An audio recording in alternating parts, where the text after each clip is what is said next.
안녕하세요. 네. 여기 약속한 게 있죠? 시작한 시간 달라도 끝날 시간은 같다. 저에게 주어진 시간이 8시 반까지입니다. 8시 반까지 끝내도록 하겠습니다.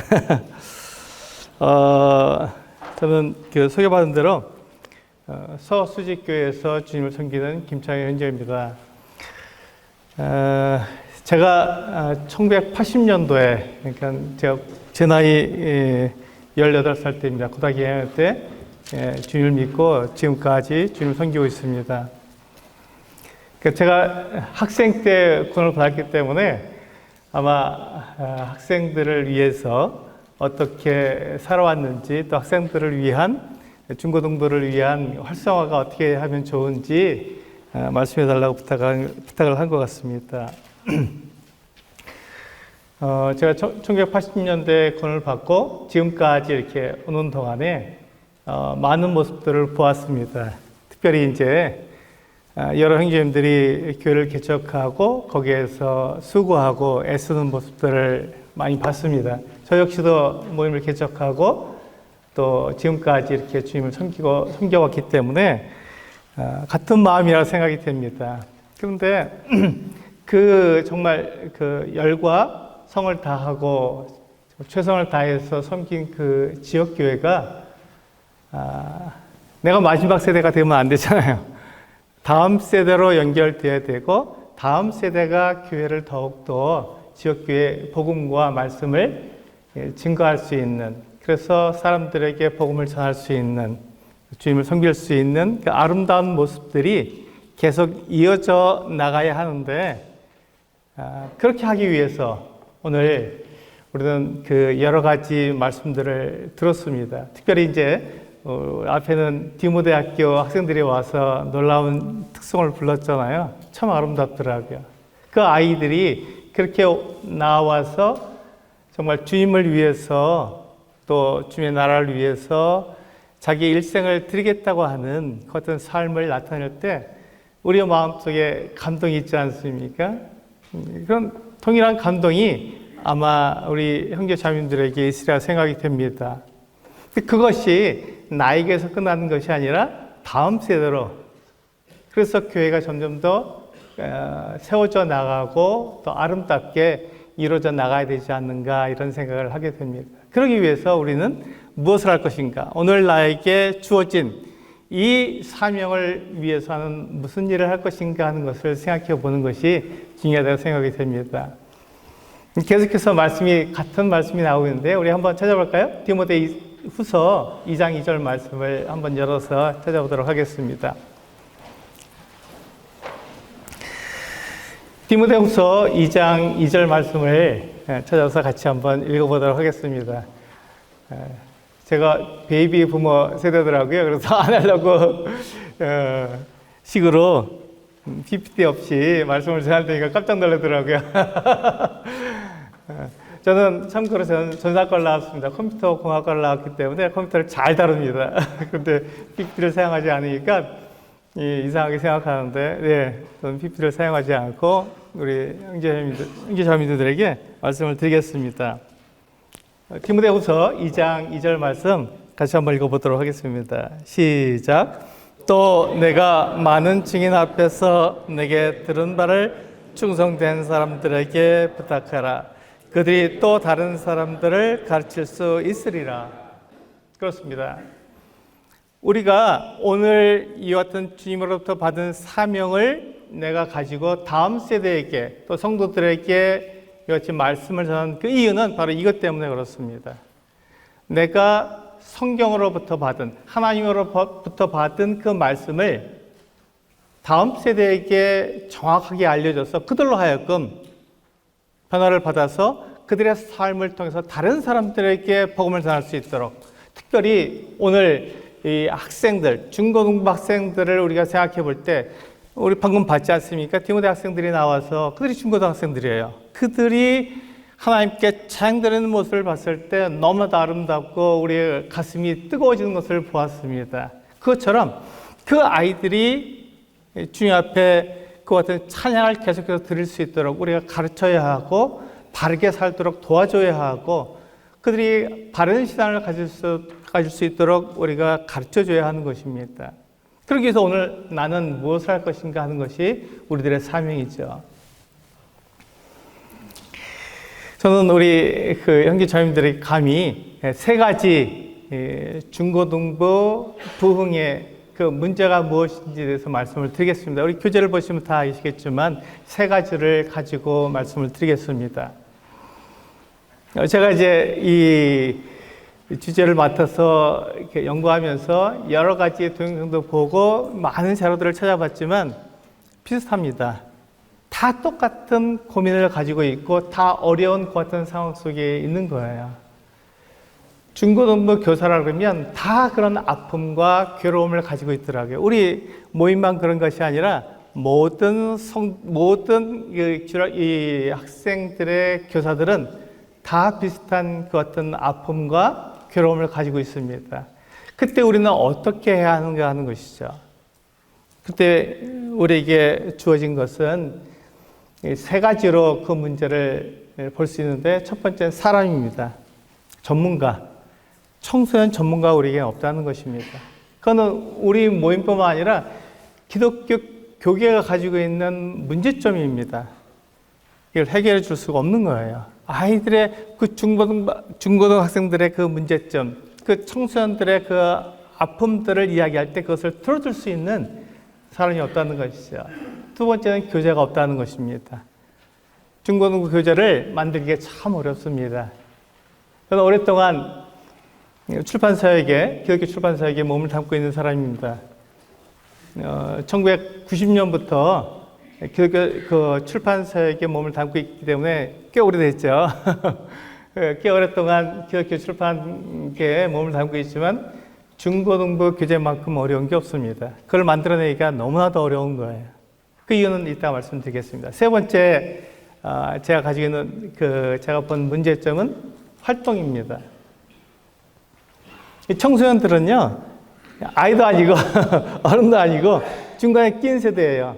청소년이라는 말이 그것입니다. 청년도 아니고 소년도 아닌 중간에 낀 세대입니다. 근데 그 청소년들이 가지고 있는 그 특징이 럭비공 같아서 어디로 쓸 줄 모르는 거예요. 부모도 모르고 교사도 모르고 중고등부를 맡고 있는 선생님들도 이 아이가 어디로 튈지를 모르는 것이 청소년들의 특징입니다. 그렇기 때문에 그 아이들을 위해서 우리가 어떤 활동을 해야 되는데 어떻게 해야 되는지 잘 모르는 것이죠. 이 세 가지를 가지고 우리 형제 자매님들에게 도전을 드리겠습니다. 첫 번째가 사람입니다. 우리는 청소년 전문가가 없습니다. 한번 잘 생각해 보시면 좋겠습니다. 청소년들이 어떤 문제를 가지고 그 교사에게 찾아옵니다. 근데 그것에 대해서 정확하게 그 아이들, 청소년들의 이야기를 들어주고 그들의 문제가 무엇인지 그들을 위해서, 교회를 위해서가 아닙니다. 그들을 위해서 그 목표를 제시해주고 그 길을 인도해 줄 수 있는 그 같은 전문가가 우리 아이들에게 몇 명이나 있냐 하는 것입니다. 각 지역교회에 그런 전문가들이 있는가 하는 것이죠. 쉽지 않습니다. 비관 예를 들어서요. 청소년들이 찾아와서 이야기를 할 때 답답한 마음이 듭니다. 그럴 때가 해주고 싶은 마음이 많이 들어요. 그런 전문가가 아닙니다. 청소년들이 와서 나에게 이야기할 때 내가 답답한 마음이 든다거나 그 아이에게 내가 해줄 말이 너무 많다고 생각이 들면 전문가가 아닙니다. 왜냐하면 전문가는요, 청소년들이 하는 이야기를 들어줄 줄 아는 사람입니다. 그들의 마음을 공감할 줄 아는 사람이에요. 그들이 아파하고 괴로워하는 것이 무엇인지 듣고 같이 고민할 수 있는, 공감할 수 있는 그런 사람이 전문가지, 내가 답답하고 라떼는 말이야 이렇게 말을 하는 사람은 전문가가 아닙니다. 그럼 그 사람의, 그 청소년들의 마음을 멀리하게 되고 쫓아낼 수 있는, 그러니까 내가 기성세대하고는 얘기하지 않는다니까 이런 말을 들을 수밖에 없는 그러한 사람이 될 수밖에 없는 거죠. 그러니까 그들은 전문가가 될 수 없는 것입니다. 그런 마음으로 계속해서 그 청소년들하고 상담을 하게 되면 청소년들을 쫓아내는 것이죠. 교회에 발붙이지 못하도록 쫓아내는 것입니다. 아이들이요, 부모님과 함께 교회 나올 때는 잘 나옵니다.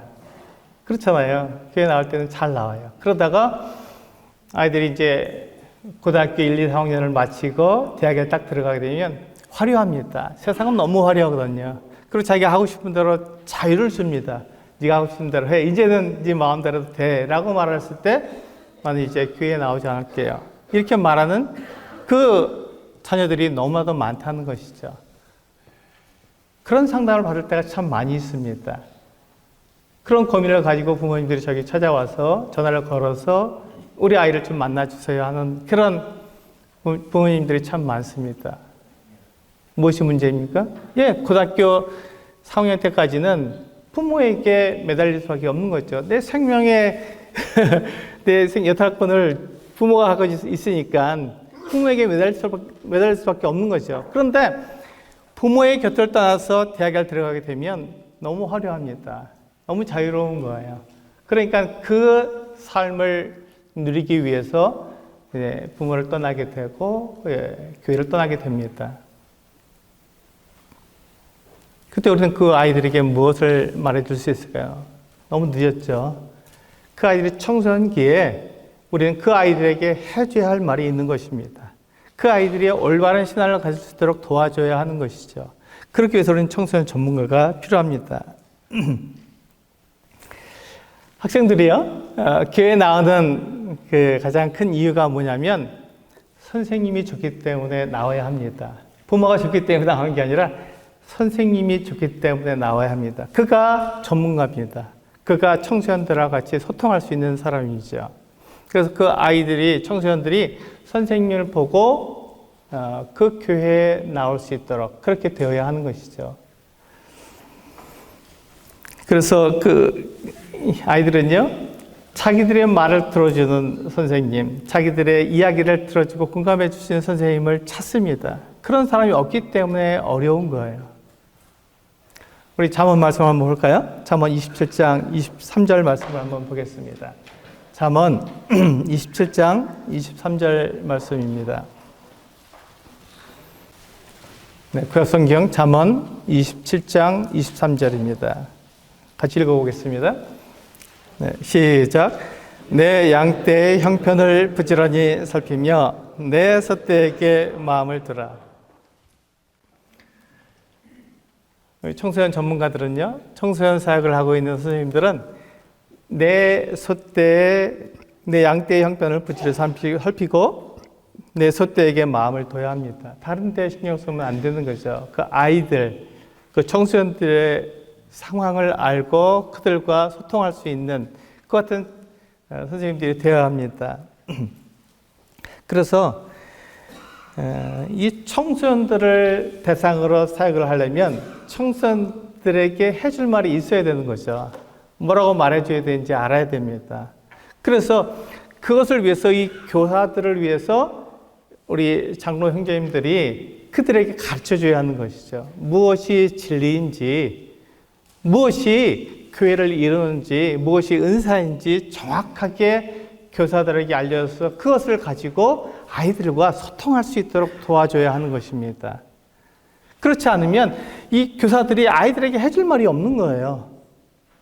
그래서 이 장로 형제님들이 말씀의 그 권위를 가지고 이 하나님 말씀을 잘 분별해서 그것을 교사들에게 알려줄 수 있어야 되는 것이죠. 그래서 그 교사들이 그것을 가지고 아이들과 만나서 아이들의 언어로 아이들과 공감하면서 그것을 아이들에게 알려줘서 그 아이들이 그 목표를 가지고 성장할 수 있도록 도와줘야 하는 것입니다. 그런데 우리가 하는 말이 무엇인지 한번 잘 생각해 보면 좋겠습니다. 우리가 어떤 말을 하는지, 내가 교회에 있는 청소년들에게 어떤 말을 하고, 우리 그 어르신들이니까요. 내 손주들에게 어떤 말을 하는지 한번 생각해 보면 좋겠습니다. 우리가 어떤 말을 하냐면요, 무엇이 되느냐가 중요하다, 이렇게 말을 합니다. 우리가 세상에서 어떤 말을 듣냐면요, 무엇이 될까보다 어떻게 살까를 꿈꿔라, 이런 말을 듣거든요. 다시 말씀드리겠습니다. 무엇이 될까보다 어떻게 살 것인가를 꿈꿔라, 이런 말을 듣습니다. 다시 말씀드리겠습니다. 무엇이 될까 보다 어떻게 살 것인가를 꿈꿔라. 이런 말을 듣습니다. 3번 반복했습니다. 왜 그럴까요? 중요하기 때문에 그렇습니다. 그런데 우리의 삶에 우리가 우리의 청소년들에게 하는 말, 또 우리가 우리의 자녀들에게 하는 말, 또 우리의 손주들에게 하는 말을 우리가 생각해 보면 어떻게 될까를 더 많이 이야기하고 있는 것입니다. 그러니까 자연스럽게 우리들의 교회 가운데, 우리의 삶 가운데 이 세상의 문화가 그냥 그대로 들어오는 것이죠. 세상에서 가르치는 것들이 그냥 그대로 들어오는 것입니다. 그러니까 그것을 가지고 우리가 교회를 이루어 나간다는 거예요. 그러니까 교회가 세속화되는 게 빠를 수밖에 없는 것이죠. 빠른 시간 내에 이것이 세속화되는 것입니다. 무엇이 될까를 말해주고 있으니까요. 그럼 예를 들어볼까요? 우리는 우리 자녀들에게, 우리 손주들에게 뭐라고 얘기합니까?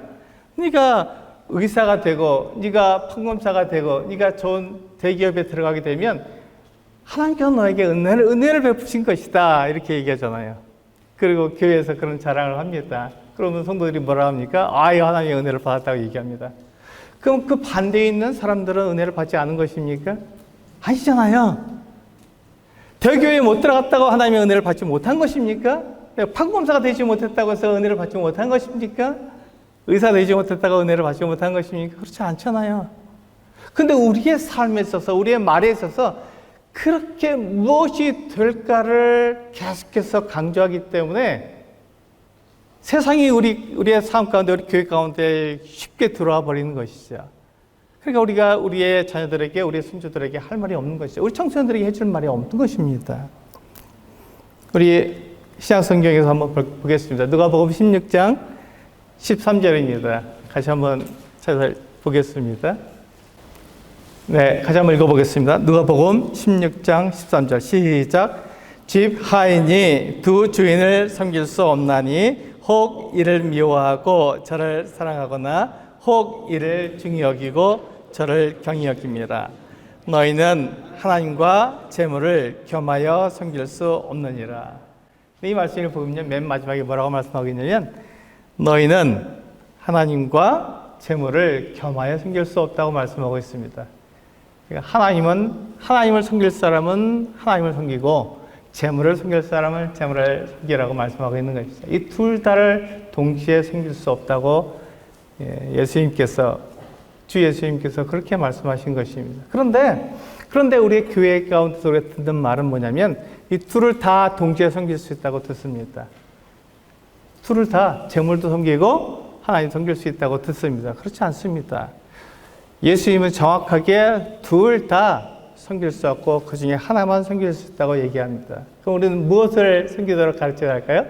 하나님을 섬기도록 가르쳐야 합니다. 재물이 아닌 하나님을 위해서 그들이 살아가도록 가르쳐야 합니다. 근데 우리는 둘 다 섬길 수 있다고 가르칩니다. 좋은 대학에 들어가고 좋은 직장에 들어가면서 그것으로 하나님을 섬겨라 이렇게 얘기합니다. 근데 예수님께서 뭐라고 하셨냐면 둘 다를 섬길 수 없다고 분명히 말씀하셨어요. 그런데 나는 아니다. 둘 다 섬길 수 있다라고 말하면 내가 하나님보다 더 예수님보다 더 큰 사람이 되는 것이죠. 예수님은 될 수 없다고 말씀하시는데 나는 될 수 있다고 말하면 나는 예수님보다 더 큰 사람이 될 수밖에 없는 것이죠.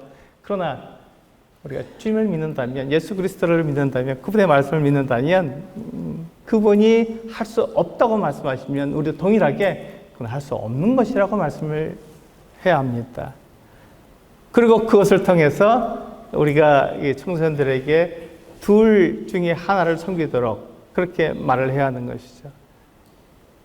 어떤 사람들은 그렇게 할 수도 있습니다. 우리가 좋은 대학에 갈 수도 있고요. 대기업에 들어갈 수 있습니다. 그것은 어떤 것이죠? 네. 무엇이 될까가 아니라 어떻게 살 것인가를 그 주님을 섬기다 보니까 그와 같은 삶으로 갈 수도 있어요. 그것은 무엇이 될 것인가, 그것이 아니라 어떻게 살 것인가를 따라가다 보니까 그와 같은 삶을 살게 된 것이죠. 그것은 문제가 되지 않습니다. 그것을 통해서 하나님을 나타낼 수 있는 사람인 거죠. 그것을 따라가는 사람이 아닙니다. 그런데 우리는 그것을 따라가도록 이야기하고 있기 때문에 그것이 잘못된 것이라고 제가 말씀드리는 것이죠. 우리는 그 재물과 하나님을 겸하여 섬길 수가 없습니다. 그래서 우리는 하나님을 섬기든지 재물을 섬기든지 둘 중에 하나를 결정해야 되는 것이죠. 그런데 우리가 내 아이가 또 우리 중고등부 학생이 성장해서 하나님도 잘 섬기면서 이 세상에서도 그 같은 인정을 받는 그 같은 직업을 가질 수 있습니다. 그런데 그 학생의 또 그 청년의 그 형제의 그 이야기를 들어보면 전혀 세상을 좇지 않고 있는 거예요. 그것이 간직이 되는 것이고 그것이 하나님께 영광이 되는 것입니다. 우리가 먹든지 마시든지 무엇을 하든지 하나님의 영광을 위해서 사는 것이 바로 그것 아니겠습니까?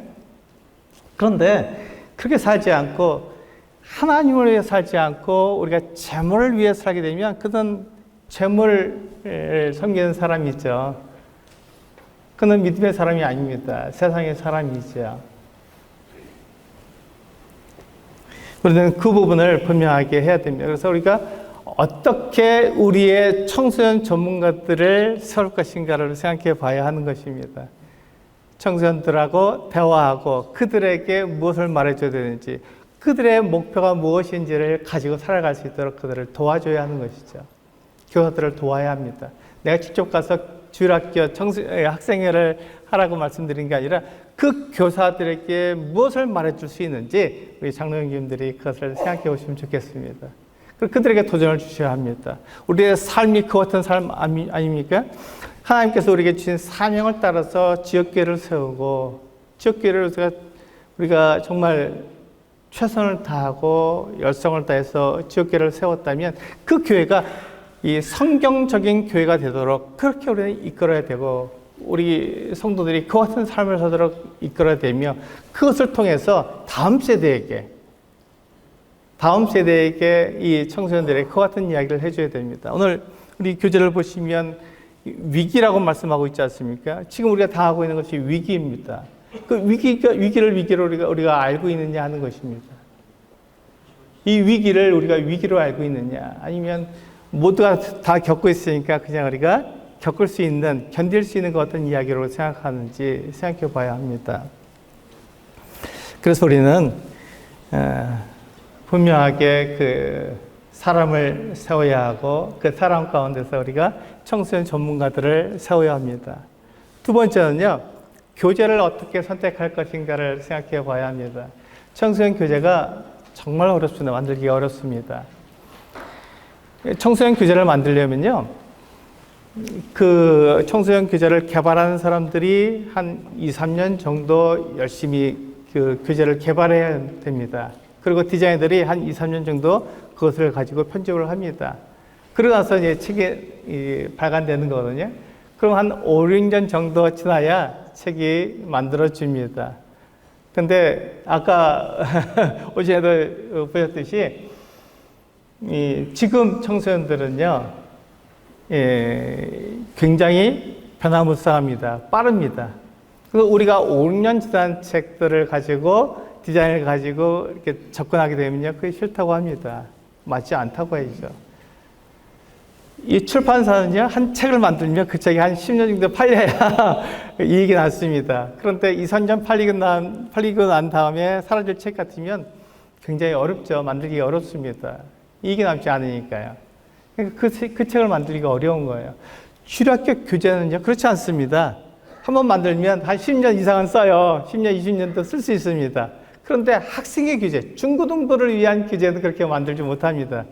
너무 변화무쌍하기 때문에 그 디자인이 따라가지 못하기 때문에 한 2, 3년 쓰면은 이미 옛날 책이 되어버리고 마는 것입니다. 그래서 우리 모임뿐만 아니라 일반 교계에도 중고등부 교재를 찾기 어렵습니다. 그 이유가 거기에 있는 것이죠. 그런데 이 성장하고 있는 많은 교회들을, 대형 교회들이죠. 우리 모임뿐만 아니라 교계에서도 제가 찾아보니까 이 중고등부 교재를 사용하겠는데 어떤 교재를 사용하냐면 이 큐티 교재를 많이 사용합니다. 왜 큐티 교재를 쓰는지 제가 이제 많은 영상들을 보고 또 저기한테 질문도 해봤어요. 담당자한테 질문해봤더니 뭐라고 대답하냐면 중고등부 학생들은 일주일에 한 번을 가지고 안 된다는 거예요. 매일같이 그 아이들이 성경을 대해야 되는데 그 방법이 큐티밖에 없다고 이야기합니다. 큐티를 통해서 매일 성경을 접하고 그것을 교사들하고 이야기하고 교사들과 나누는 그 같은 시간이 있어야만 그 아이들의 영적인 그 같은 성장이 보인다 이렇게 얘기합니다. 그래서 맞습니다. 정말 저도 100% 동의하는 이야기입니다. 특별히 중고등부 학생들은요, 너무나 세상에 노출되기 때문에 그들의 삶을 하나님께 매일같이 드려주지 않으면 그들의 삶이 하나님께 드려줄 수 없습니다. 그러니까 이 중고등부 학생들을 위한 그 교재를 선택하실 때 그 겉모습만 보지 마시고 그 안에 들어있는 내용들을 보셔야 합니다. 그 내용 가운데서 정말 우리 학생들에게 알려줄 수 있는 내용, 성경적인 내용들을 아이들에게 가르쳐줘야 하는 것이죠. 그런데 정말 이 큐티만큼 그 학생들에게 좋은 교재가 없는 것이죠. 큐티는요, 그 큐티를 사용해서 그 아이들에게 전달해 줄 때 그냥 전달해 주는 게 아니라 그 내용을 집약할 수 있고 또 그것을 정리할 수 있는 그런 장점이 있습니다. 성경대로 가르칠 수 있는 장점이 있습니다. 그래서 큐티를 많이 사용하고 있는 것이죠. 뿐만 아니라 이 큐티는요, 그 큐티를 발간하는 사람들이 동영상까지 만들어요. 이해할 수 있도록 동영상을 만들어서 같이 그것을 큐티 내용을 알 수 있도록 도와줍니다. 그래서 큐티를 지속적으로 하는 사람들은 그것을 정확히 그 성경 내용을 정확히 알 수밖에 없고 그것을 학생들하고 함께 나눌 수밖에 없는 것이죠. 그래서 큐티가 굉장히 중요한 것입니다. 그런데 여기에서 우리가 중요한 이 교재를 선택하는 데 있어서 굉장히 중요한 부분을 우리가 간과할 수 없는 것이 이 교재 안에는 무엇이 들어있냐면 교리가 반드시 들어있습니다. 그것을 기록하는 사람에 따라서 그 사람이 어떤 교리를 가지고 있느냐에 따라서 그 내용을 그렇게 적을 수밖에 없는 것이죠. 그래서 이 교재에는요, 반드시 교리가 들어있습니다. 근데 그 교리를 따라가다 보면 내가 가르치고 싶어 하는 내용과 다른 내용들이 그 교재 안에 들어있을 수 있습니다. 그래서 그것을 우리가 조심해야 되는 것이죠. 한 비관 예를 들면요. 교재를 사용하는데 교재 안에서 구약에 나와 있는 그 같은 아주 그 복을 받고 잘 살고 부자가 되는 그 같은 내용들이 구약 성경에 잘 들어있습니다. 그것을 신약시대에 우리가 신약시대에 살고 있지 않습니까? 우리들에게 적용해서 봐라, 이렇게 그 부자가 되고 좋은 대학에 가고 좋은 직장에 들어가는 것이 하나님의 복을 받는 것이다 라고 말하게 되면은 이게 그때부터 학생들의 마음속에, 학생들의 생각 속에는 뭐가 들어오냐면 세상이 들어오게 되는 것이죠. 아, 내가 잘 되고 내가 돈을 많이 벌고 내가 부자가 되고 내가 성공하게 되면 그것이 하나님께 영광이 되는구나, 내가 복을 받은 거구나 라는 생각을 가지게 되는 것이죠. 근데 우리가 가르치는 건 그렇지 않지 않습니까? 성경은 그렇게 가르치지 않습니다. 구약 성경은 분명히 그걸 얘기하고 있어요. 왜 그렇죠? 구약 성경은 분명하게 이스라엘을 중심으로 이야기하고 있기 때문에 그렇습니다. 왜 이스라엘을 중심으로 얘기하냐면 이스라엘 백성을 통해서 하나님의 구원자가 이스라엘을 통해서 태어나야 되기 때문에 이스라엘이 중간에 사라지게 되면 하나님께서 약속하신 그 약속, 그 구원자가 이스라엘 통해서 태어날 수가 없기 때문에 이스라엘이 잘 돼야 되는 거예요. 그 나라가 그 강대국 사이에 낀 나라이기 때문에 하나님께 일부러 거기에 두셨어요. 그래서 거기에서 이스라엘이 잘 살아가야지만, 버텨내야지만 이스라엘을 하나님께서 복 주신 거라고 생각할 수 있게 됩니다. 그래서 그 구약 시대에는요, 구약 성경에는 분명히 이렇게 얘기하고 있는 거예요. 이스라엘이 잘 돼야, 잘 살아야, 부유하게 돼야 그것이 하나님께 복을 받은 것이다, 이렇게 얘기하는 것이죠. 근데 신약 성경에서 어떻게 얘기하고 있습니까? 하나님의 영광을 나타내기 위해서, 하나님의 복음을 전하기 위해서 우리가 아플 수도 있고 고난당할 수도 있고 괴로움을 받을 수도 있는 것이다. 사도 바울은 그렇게 고난을 당했지 않습니까? 왜 그렇죠? 네, 이게 다른 거예요. 하나님의 영광을 위해서 우리가 구약 성경에서는 복을 받지만 신약 성경에서는 고난을 당할 수도 있는 것입니다.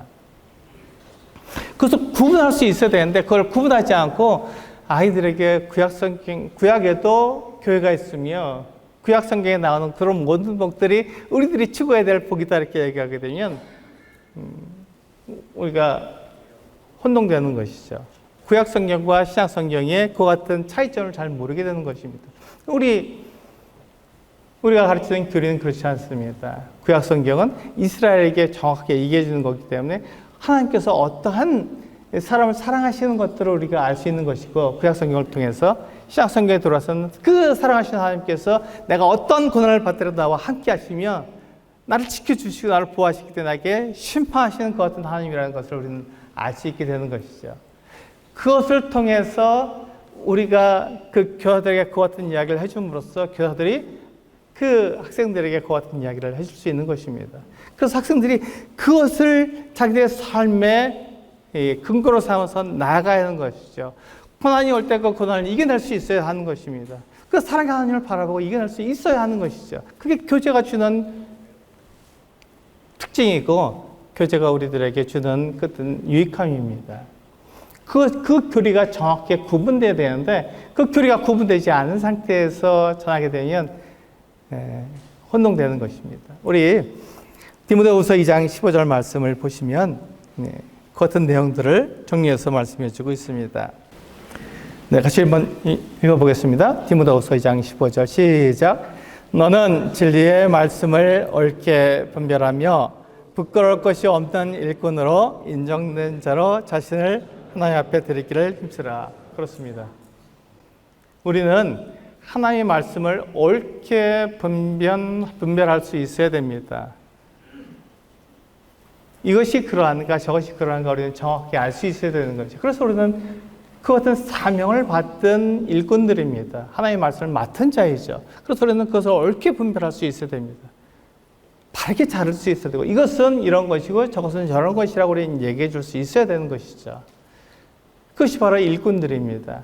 그 일꾼들이 교사들에게 그 같은 이야기를 해주는 거예요. 이건 이런 얘기고 저건 저런 얘기다 하고 이야기해줘서 그들이 학생들, 중고등부 학생들의 그 언어로 그들과 이야기할 수 있는 언어로 그들과 같이 이야기해줘서 그들이 그러한 가치관을 가지고 그러한 개념을 가지고 살아갈 수 있도록 도와줘야 한다는 것이죠. 그래서 그런 교제가 대단히 중요합니다. 그런 교제를 여러분들이 선택하실 수 있도록 그 교사들을 도와줘야 하는 것이죠. 세 번째는요. 그러니까 중고등부에 맞는 청소년들에 맞는 활동이 없습니다.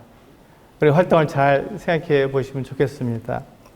물론 이 교제나 활동이나 누가 더 중요하죠? 근데 사람이 중요합니다. 전문가가 중요한 거예요. 각 지역교회에 청소년부를 맡고 있는 교사들이 그렇게 성장하도록 도와줘야 합니다. 그들을 만나고 그들과 소통하고 대화할 수 있는 그 같은 일꾼으로 우리가 성장하도록 도와줘야 하는데요. 그들이 무엇을 갖고 있습니까? 교제라는 도구를 사용하고 있고 활동이라는 도구를 사용하고 있는 것입니다. 그것을 통해서 중고등부 학생들하고 만날 수 있도록 도와주는 것이죠.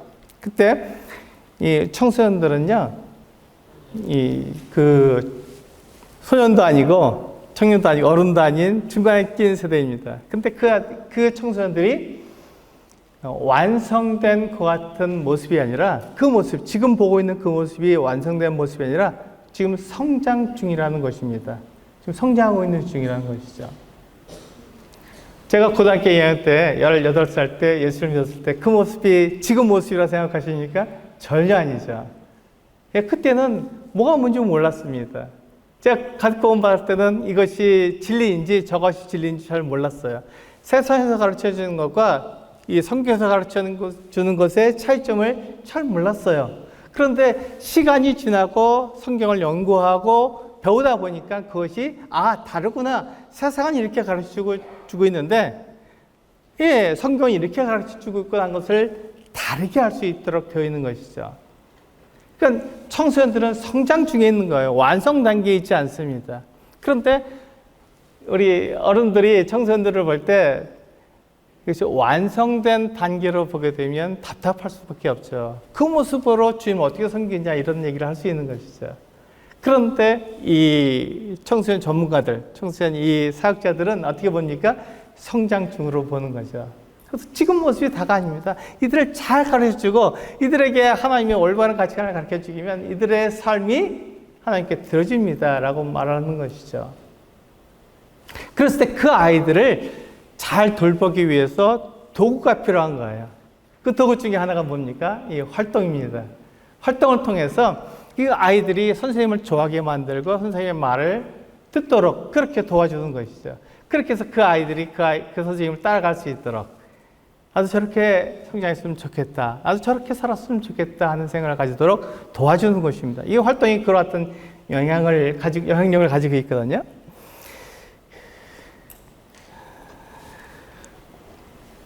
이 청소년들이 교회에 적응하지 못하는 그 이유 중에 하나가 교회가 굉장히 고리타분하다는 거예요.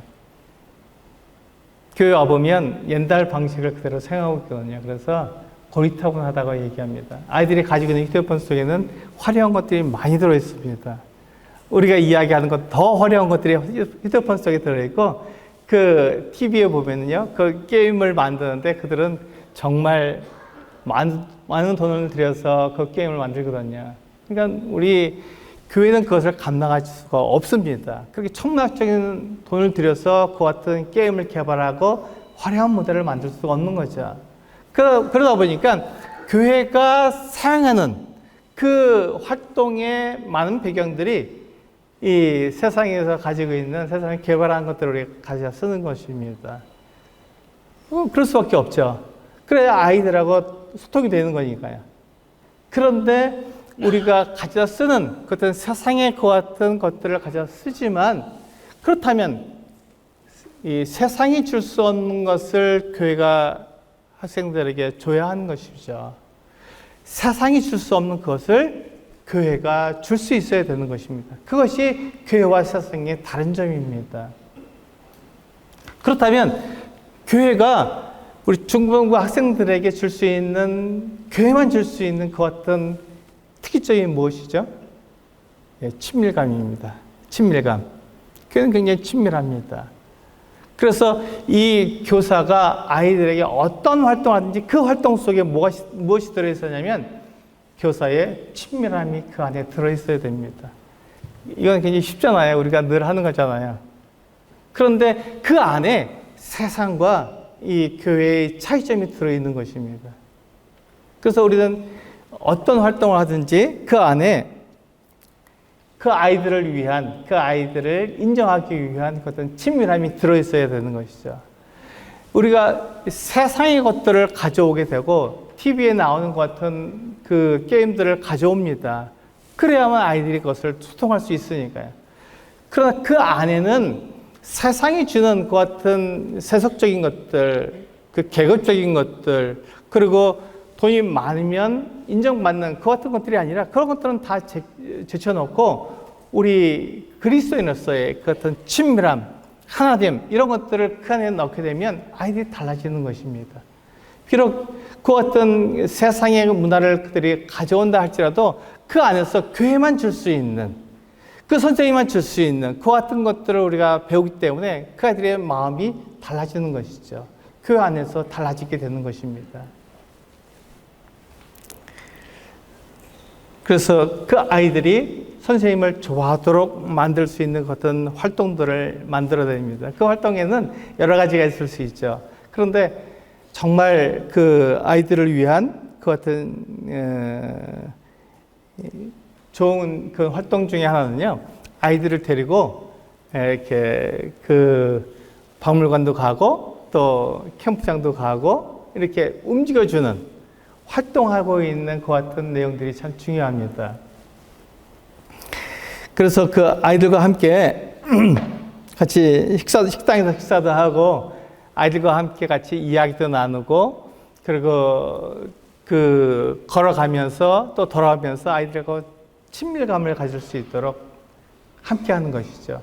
그렇게 할 때 아이들이 그 활동 자체를 즐거워하는 것도 있지만 그것보다 더 중요한 것은 그 선생님을 좋아하게 만드는 것이죠. 선생님처럼 그렇게 살고 싶습니다라는 그 같은 고백을 할 수 있도록 도와줘야 하는 것입니다. 그렇게 됐을 때 그 아이들이 그 교회 안에서 성장하게 되는 것입니다. 만약에 선생님도 좋아하지 않고 그냥 부모에 의해서 교회에 나오는 아이들이라면 고3을 지나고 대학을 들어가게 되면 그 아이의 얼굴을 볼 수 없는 그 같은 확률이 더 높습니다. 우리는 그 같은 아이들을 만들고 싶지 않죠. 우리 디모데후서 마지막으로 디모데후서 1장 14절 말씀을 한번 보시겠습니다. 디모데후서 1장 14절에는 이렇게 말씀하고 있죠. 같이 한번 읽어보겠습니다. 시작. 우리 안에 거하시는 성령으로 말미암아 내게 부탁한 아름다운 것을 지키라. 그렇습니다. 우리가 비록 세상의 문화를 가져오고 그 안에서 그 같은 활동을 한다 할지라도 그 안에 하나님께서 우리에게 부탁한 아름다운 것들을 전수해 줄 수 있는 그 같은 내용이 우리에게 있어야 하는 것입니다. 그것이 우리들에게 꼭 필요한 내용이죠. 교회와 세상의 다른 점들이 바로 거기에서 드러나는 것입니다. 그 학생들을 위해서는요, 축구도 할 수 있고, 탁구도 할 수 있고, 볼링도 할 수 있고요. 그리고 아이들과 함께 여행도 갈 수 있습니다. 많은 일들을 할 수 있지만 그 활동을 통해서 무엇을 알아야 된다고요? 그 선생님을 좋아할 수 있도록 만들어야 됩니다. 그 선생님이 정말 훌륭한 선생님이야. 나도 그 선생님처럼 되고 싶어. 라는 말을 아이들이 할 수 있을 때 그때 우리는 그 아이들의 삶의 변화를 우리는 가져올 수 있습니다. 그래서 그 아이들이 친구들을 교회에 데려올 수 있는 것이고 우리가 생각하는 교회 부흥이 만들어지는 것이죠. 그런데 우리가 교회 부흥이 있을 때 우리는 그 새로운 아이들에게 초점을 맞추기가 쉽습니다. 근데 우리의 초점은 새로운 아이에게 초점을 맞추는 것이 아니죠. 우리는 우리 안에 있는 아이들을 먼저 챙겨야 합니다. 우리 안에 있는 그 아이들을 먼저 챙겨 그 아이들이 새로운 아이들을 돌볼 수 있도록 그렇게 만들어야 되는 것이죠. 그런데 저부터도 그래요. 저부터도 이게 새로운 아이가 오면 새로운 사람에게 먼저 신경을 쓰거든요. 그들이 잘 그 교회에 적응할 수 있도록 도와주고 싶은 것이죠. 그런데 그렇게 되다 보면 내 안에 있는 나와 가까운 또 나를 먼저 주님을 섬기고 있는 그 사람들이 소외감을 느끼면 소용이 없는 거거든요. 그래서 그분들을 먼저 챙겨야 되고 그들로 하여금 살아나온 사람들을 돌볼 수 있도록 도와줘야 하는 것입니다. 그 가치관을 가지고 있어야 되는 거죠. 마찬가지로 우리가 중고등부를 우리가 섬기고 있으면 그 교사들에게 그렇게 얘기해야 되는 것이죠. 그 교사들이 중고등부에 현재 나오고 있는 그 아이들을 그 학생들을 먼저 돌보도록 도와줘야 합니다. 그래서 그 학생들이 자기 친구를 데리고 왔으면 그 친구들을 그 학생들이 돌볼 수 있도록 우리 교회는 이런 교회야. 너무 좋지 않아? 이렇게 얘기할 수 있도록 도와줘야 되는 것이죠. 그래서 그 학생들이 자기가 데려온 또 다른 친구들이 데려온 그 새롭게 더해진 그 친구들을 돌볼 수 있도록 그렇게 도전이 되어야 됩니다. 그렇지 않으면 선생님들이 너무 어려운 것이죠. 내 안에 있는 그와 같은 학생들을 잃어버릴 수 있게 되기 때문에 그렇습니다. 그래서 내 안에 있는 아이들을 먼저 돌아보고 그 아이들로 하여금 다른 아이들을 돌볼 수 있도록 새로 나온 아이들을 돌볼 수 있도록 그렇게 해주면 좋겠습니다. 네, 결론을 말씀을 드리겠습니다.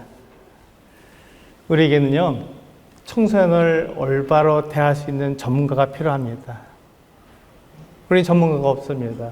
그것을 솔직하게 고백하고 지금부터라도 우리 형제자매들이 일꾼들이시니까 그 교사들을 어떻게 하면 그들을 도와줄 수 있을까? 청소년들을 어떻게 하면 그들과 소통할 수 있는 나하고 소통이 안 되게 세대 차이가 많이 나니까요. 우리가 말하면 라떼는 말이야 이렇게 얘기하니까 우리가 직접 청소년들하고 얘기하는 게 아니라 우리 교사들을 통해서 이야기할 수 있도록 교사들을 우리가 가르칠 수 있으니까요. 교사들에게 어떻게 가르칠 수 있는가? 그들이 어떻게 하면 그 청소년들에게 존경받는, 사랑받는, 그리고 교사들을 닮고 싶어하는 그 같은 교사가 될 수 있는지를 우리는 그들에게 도전을 줘야 합니다. 그래서 그 사람을 우리가 만드는 게 중요하죠. 두 번째는요, 그들이 올바른 교재를 가지고 올바르게 학생들을 가르칠 수 있도록 그 교재를 선택하는데 우리는 지혜를 줘야 합니다. 도와줘야 하는 것이죠. 교사들이 올바른 교재를 택하지 못하면 엉뚱하게 가르칠 수 있습니다. 잘못된 교리를 가르칠 수 있는 거예요. 그래서 교리가 분명한 그런 교재를 선택할 수 있도록 도와줘야 합니다. 그것을 우리 일꾼 형제 자매님들밖에 할 수가 없어요. 다른 사람이 그것을 도와줄 수가 없습니다. 그래서 정말 내가 교리적으로 온전한지 생각해 보시고 그 교리에 맞는 교재를 선택할 수 있도록 도와줘야 합니다. 세 번째는 우리가 활동을 생각해 봐야 됩니다. 세상에 있는 활동을 가져올 수 있어요. 세상에 있는 그 같은 모습들을 게임으로 가져올 수 있습니다. 그것을 가지고 우리가 교회 안에서 청소년들과 같이 활동할 수 있어요. 그런데 그 아이들이 그것을 하는 과정 가운데서 세상을 배우는 것이 아니라 교회를 배울 수 있도록, 교회는 이런 곳이야. 교회는 이와 같이 너를 사랑해. 네가 어떠한 모습으로 있든지 네가 지금 성장 중이라는 것을 우리는 다 알아. 네가 나중엔 이런 사람이 될 거야 하고 생각하고 그 모습, 나중에 성장했을 때 그 모습을 바라보면서 그들과 소통할 수 있는, 이게 바로 이 청소년 사역자죠. 그런 사람, 그런 교사를 그들 앞에 세우면서 그들이 활동할 수 있도록, 친밀감을 형성할 수 있도록 도와주는 것이죠. 우리는 그 여러 가지 이야기를 할 수 있습니다. 청소년들을 위해서 이런저런 얘기를 할 수 있고, 내 간증, 내 그 경험을 이야기할 수 있는 것이죠. 그렇게 했을 때 청소년들이 그것을 받아들이지 않습니다. 우리는 이미 기성세대고 청소년들은 새로운 세대이기 때문에 다음 세대에게 우리가 이 새로운 것들을, 우리가 가지고 있는 믿음을 그대로 전수해 주려면 우리는 교사들을 양육해야 되고, 그 교사가 그 청소년들하고 대화할 수 있는, 그런 소통할 수 있는 그런 방식으로 우리는 일을 해야 됩니다. 그렇게 하지 않을 때, 그런 모습이 없을 때 교회는 어려워지는 것이죠. 만약에 우리가 교회가 작으면 어떻게 됩니까? 네. 우리가 지금 얘기한 것처럼 다른 지역교회에서 일어나고 있는 여러 캠프나 수양회, 이런 곳으로 보낼 수 있는 거예요. 중고등부 수양회가 참 많습니다. 여름 캠프도 많고요. 그런 곳에 그 청소년들을 보내서 거기서 복음을 듣고 거기서 말씀을 배우고, 그리고 그들이 무엇을 배우는지 우리 일꾼 형제자매들이 듣고 알아서 그들에게 올바르게 그들이 성장할 수 있도록 도와줄 수 있어야 되는 것이죠. 그것이 다음 세대를 세우는 것입니다. 나는 가지만 이제 너희들이 이 교회의 주인이야 라는 주인의식을 가지고 그 아이들을 대할 수 있는 좋은 계기라고 생각이 됩니다. 짧은 시간이지만 중고등부는 굉장히 어렵습니다. 어렵기 때문에 우리 그 일꾼 형제 자매님들이 중고등부를 맡고 있는 그 선생님들에게 정말 수고한다고 하는 그 마음을 가지시고 도와주시고, 그들이 청소년들하고 좋은 대화, 좋은 소통을 나눌 수 있도록 이끌어주시면 좋겠습니다. 디모데학교도 굉장히 중요한 일을 하고 있죠. 그런 일들을 잘 감당하고 있으니까. 그래서 우리가 함께 기도해 주시고 그 일이 잘 될 수 있도록, 다음 세대가 세워줄 수 있도록 인도해 주시면 감사하겠습니다. 네, 이사로 마치겠습니다. 감사합니다.